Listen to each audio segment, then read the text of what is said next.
Okay, guys, don't pull fire alarms in public buildings without a fire. You can't do that. You just can't do that. It is not good.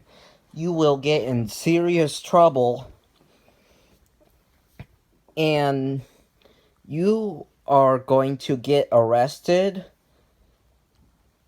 You are going to get fined quite a bit. You are going to get suspended and expelled from school. You are going to get fired from your job. And you are going to put people's lives in danger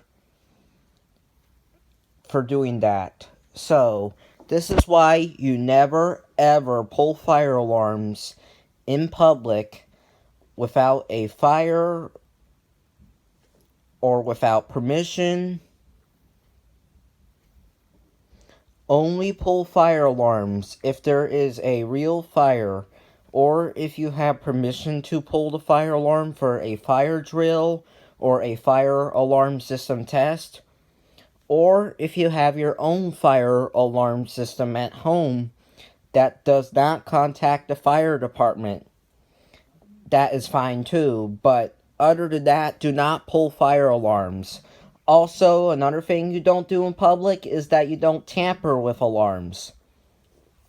So don't take the alarm off the wall, don't unscrew the alarm, don't screw it in more, you don't paint the alarm, you don't do any of that.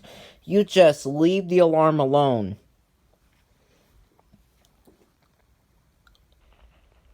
Bye. Remember, if it's your own alarm, you can mess with it. But if it's a public alarm, you cannot mess with it. Bye.